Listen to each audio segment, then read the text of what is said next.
audience a chance to ask some questions. I think there's going to be a microphone going around. Is there someone with a mic? Okay, we have someone right here in the front row, and I'll get to you. Thank you. If you could identify yourself before you ask your question. My name is Amin Mahmoud. I'm with Center of Egyptian-American Relations, and I would like to ask Elliot your opinion about Egypt dictatorship and fascist regime help recruit terrorists to ISIS. And I know that, in fact, by some people joining ISIS because of what's happening in Egypt. And that's also help other countries, like in Tunis, to participate in that. And thank you for participating in the Egypt group, sending letters to Obama to change the policy. And also I criticize Lindsey Graham for going to Egypt and say we can ignore human rights and ignore democracy for now. That's not American. Okay, so we've got one question on Egypt. Let's take a round of three. There was a question right here. Yeah, he took my question. Your question was about Egypt? Okay. Just generally about whether anti-democratic regimes can be a valuable ally in the war on terror. Whether they can be a valuable ally in the war on terror. Okay, so we'll take that as sort of Egypt, one question, this one, another question. Do we have another question that someone wants to add into this round? I see a hand right there in the second row. Omar Hasino, Syrian American Council. My question's for both Elliot and Ms. Farkas. In terms of the Iran nuclear deal affecting our Syria policy, how do you think it's affected that, and what do you think are the best measures for the next administration to take in resolving the Syrian issue? Thank you so much. Good, thank you. So let's start with Egypt. I think there's an unfortunate tendency in Washington to say that, you know, we have to be nice to President Sisi. He's confronting lots of problems, and we should just work along with him. In fact, this that was certainly the view about Mubarak before the administration turned against Mubarak. It was, although in 2004 and 5, the Bush administration put a lot of pressure on Mubarak and then mostly lifted the pressure. I think this is a flawed policy, because I think that the Sisi regime, first of all, is far more repressive than Mubarak was.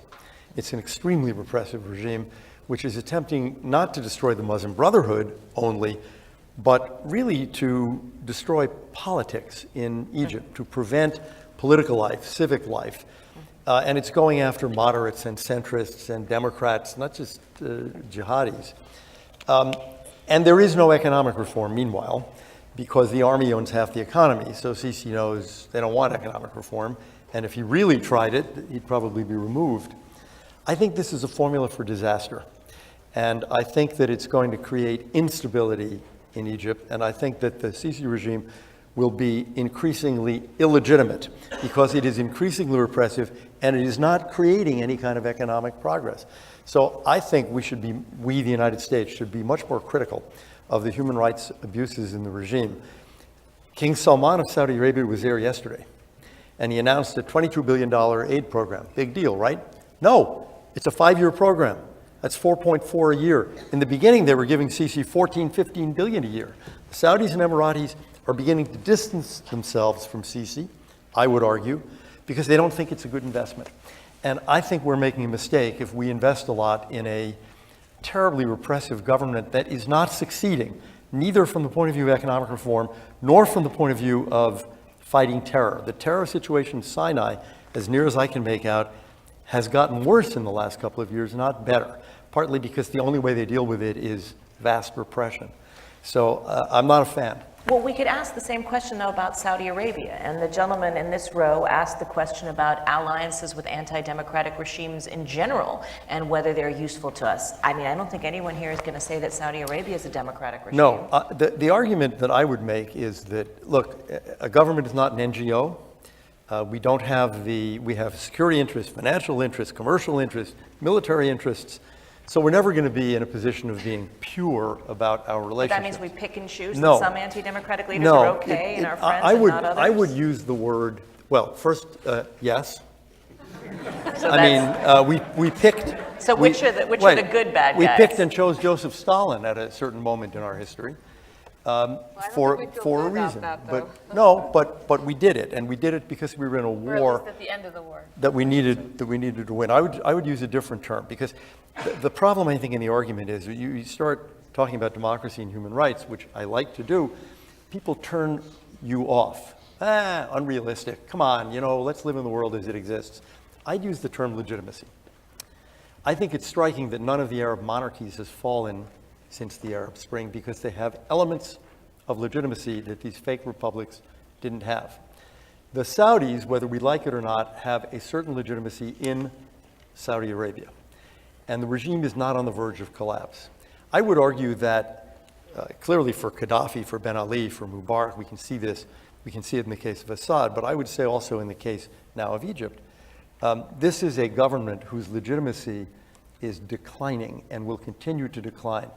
And at some point, the legitimacy is so low that the people want it out. That's the path I see ahead in Egypt.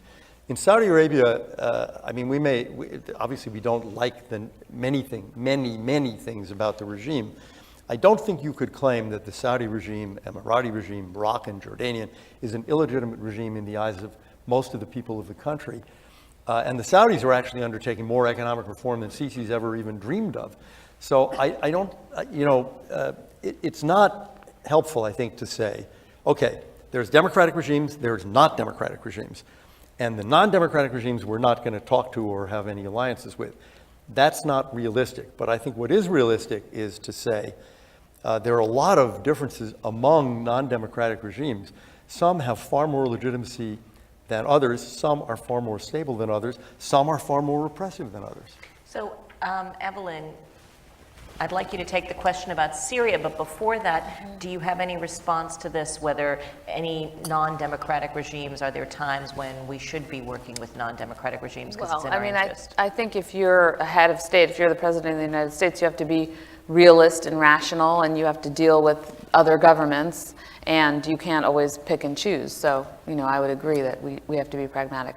The issue of legitimacy is interesting. And I'll just leave it at that. On the issue, on the question, well, because I think I need to think about it a little bit more. About what determines legitimacy in the about eyes the of the distinction people. between whether it's okay to be not democratic if you're somehow legitimate. Not okay. It's Because not I do okay, agree, but if you're only democratic, by facade, but you somehow lack legitimacy, that's also not meaning you passed some kind of election. I would say the difficulty is that there are regimes like Russia, like Iran, at many points in its 37-year history of the Islamic Republic, that have a reasonable amount of popular legitimacy with their people, depending on how you measure it. So how do you then square that circle? How do you decide what legitimacy is subjective okay? measure Well, of one legitimacy is yeah, sufficient no, in Saudi Arabia, but good- insufficient well, in other cases? Good point. And one axis, in my view, is legitimacy. Another axis is democracy and human rights. And another axis is, are you an enemy? Now, the regime in Iran That's a good decided one. in 1979 to be an enemy. The regime in Havana, the president doesn't know this, but the regime in Havana is an enemy of the United States. And how we relate to a country should depend in part, on whether it decides it wants to be an enemy. Totally fair. And whether it can do harm to us. Can I compliment you on something? There was a rare Washington moment that Evelyn just had, where she said, I need to think about that. Yeah. Evelyn clearly has not spent enough time in the think tank community. She'll learn soon that you never think about things. You just actually, you wax rhapsodic about them. Well, But maybe I- we'll collaborate on a foreign affairs article. I That's think very There we go. Washington. That's a There great we go. idea. We can bring that together. But I would say on the legitimacy issue, I think Elliot's exactly right. If they're an enemy and they, by the way, have some legitimacy, then I think the United States, incumbent upon the United States to undermine that very legitimacy. Now, do we have a great track record of doing so? In some cases, no. With Iran, I think you would agree. Suzanne, probably not. But I do think it's incumbent upon the United States to try to use what we sort of call political warfare in order to try undermine the legitimacy of the Islamic Republic of Iran. I think the administration's mistake has been to, in some respects, help restore the legitimacy of the Islamic Republic of Iran and give it that credibility after 2009 that severely degraded by the Green Revolution. I don't think it is our job to help Rouhani and Zarif and Khamenei and any of the rulers of Iran restore the legitimacy of the Islamic Republic of Iran and its revolutionary ambitions. Well, obviously, democratic elections don't always turn out the way that the United States might like them to. You know, Which democratic elections? Just thinking of, like, you know, Hamas getting elected, that wasn't exactly what the United States would have wanted. But maybe you could address the question about Syria, which was directed. I think there's really we haven't seen evidence of any kind of linkage. There was never a linkage intended, and there isn't a linkage. I think clearly Russia and Iran are on opposite sides of the table. You know, they're sitting next to Bashar al-Assad, you know, on the opposite side of the table from us and the Syrian opposition, Turkey, Saudi Arabia, et cetera. That hasn't changed. Now, I don't think that Iran and Russia are, you know, bosom buddies and that they see eye to eye on everything, but they're still on the same side of the table. So I don't think the Iran deal changed anything from that perspective. We still have a problem. Okay, good. Any other questions? We've got one right here. Hi, I'm Conrad Fisher. I study religious violence at Columbia University and Union Theological Seminary. This morning's session had some very interesting things about looking at the life cycle of religious violence. And I'm just wondering why in your opinion, there's been so little study in terms of, if we look at the financing of this violence, why is there so little study of it as a theological problem? Kind of like the difference between taking HIV medications or, say, putting on a condom to prevent it at the beginning. You know, why is there so little study of this as a theological problem? Do you mean I just want to understand your question. Do you mean the theology of certain regimes? Is that Well, what I mean by this is ISIS publishes a monthly theological journal that sends legitimacy theologically, where it has taken violence from a criminal act to being a sacred act, and the part of this that is a theological problem in the Muslim world. In other words, there were no suicide bombings in the history of Islam until 1983. How did suicide become sacred in Islam? So I'm just wondering that I hear very little about the study of it as a theological problem, and I'd be interested in your opinion on that. Okay, any other questions? I see someone. Okay, let's just take two more, one here and one here.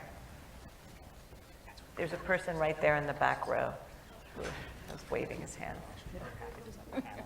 No women out there have any questions? Just curious. Hello, my name is Daniel Silverman. So in the recent Jeffrey Goldberg article in The Atlantic, The Obama Doctrine, Obama has mentioned, not verbatim, but he mentioned something along the lines of the Saudis need to learn to share the Middle East with Iran. Isn't that kind of the root problem with a lot of these regional problems, is kind of dividing up the regions amongst these kind of empires, so to say? And off that, you know, in addition to that question, like, if, you know, we were to let the Saudis, you know, quote unquote, share the Middle East with Iran, how would Turkey factor into this question or this issue? All right, and there was another question I see. It looks like there are two people there, so maybe if you can each make it a very short question, and that'll be the end of this round. I want to ask a question about the earlier discussion about rhetoric versus action, particularly Mr. Abrams with the whole panel. I've heard President Obama on many occasions call out Iran, albeit in his no-drama Obama style, call them out for support of terrorism.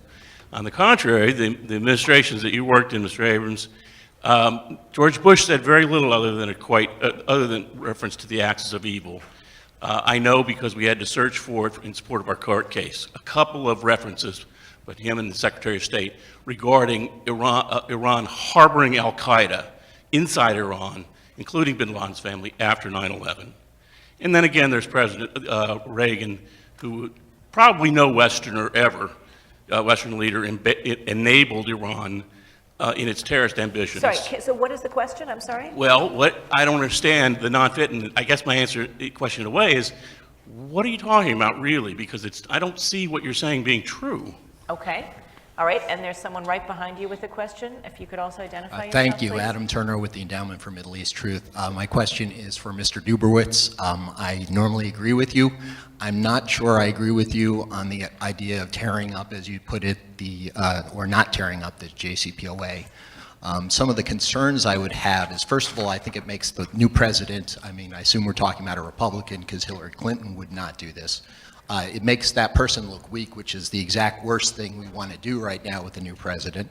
Second of all, I think, as you talked about the JCPOA, we really don't have much knowledge of what the Iranians are doing, so it gives them more time if we're renegotiating with them. The third thing is it's a bad precedent in general.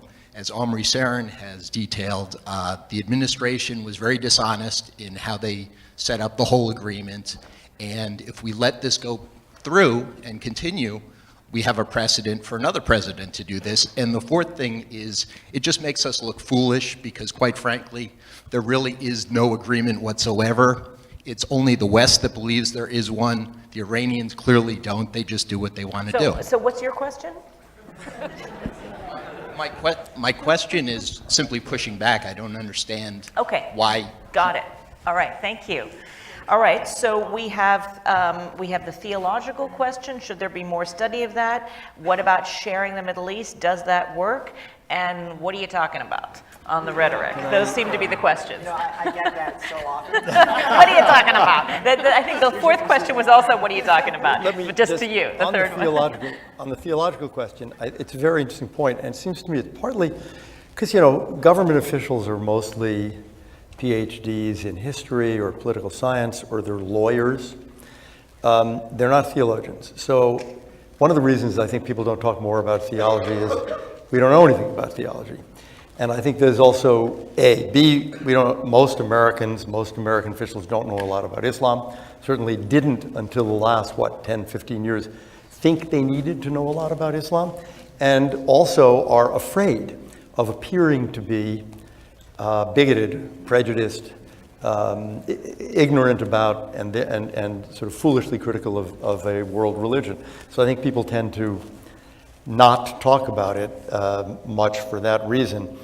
I would just, the answer to the other question, I think it was pretty clear what President Bush thought about the regime in Iran and what his attitude toward it was, what he wanted to do, and I think it's been pretty clear for President Obama too.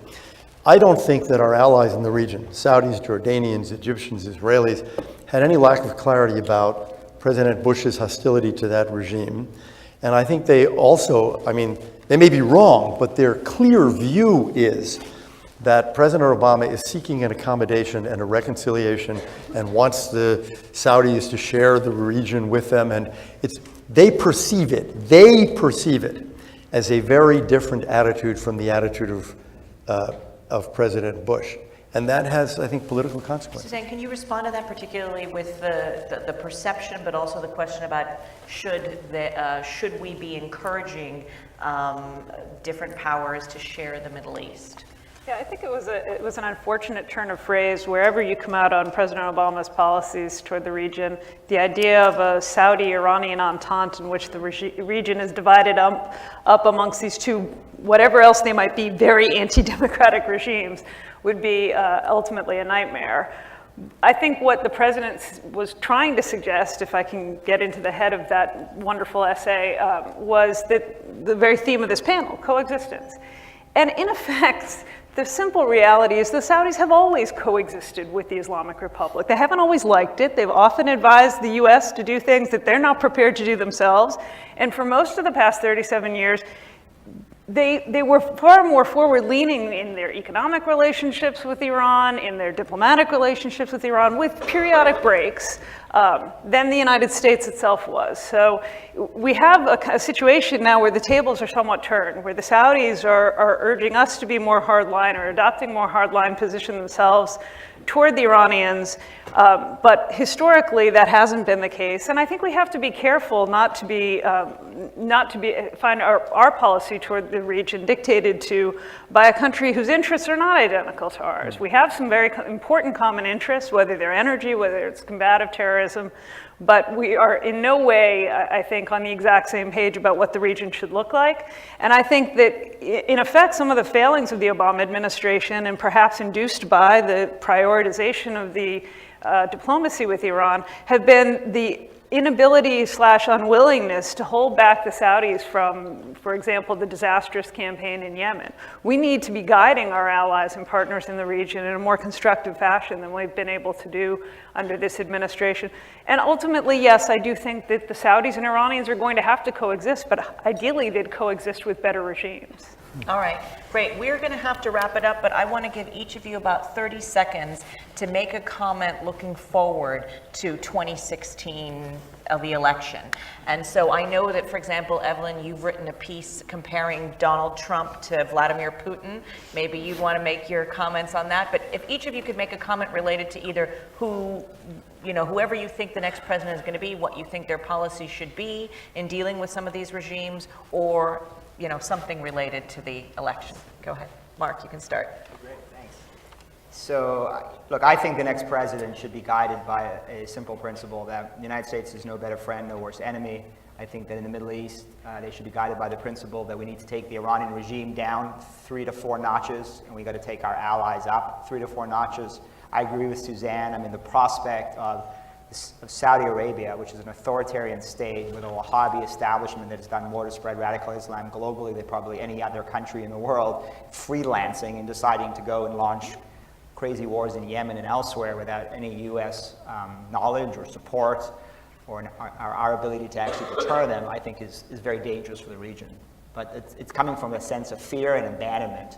And I think we need to reassure the Saudis, the Emiratis, the Jordanians, the Israelis, and others, because I don't think we want any of those countries freelancing in the Middle East. But we need to check Iranian regime arrogance.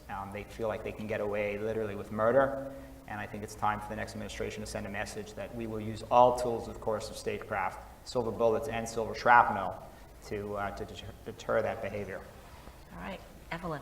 So just very quickly on the Trump argument, the point I was making was that all of the lies that he was telling, they were adding up, they were piling up, and too fast, frankly, for the media to counter them.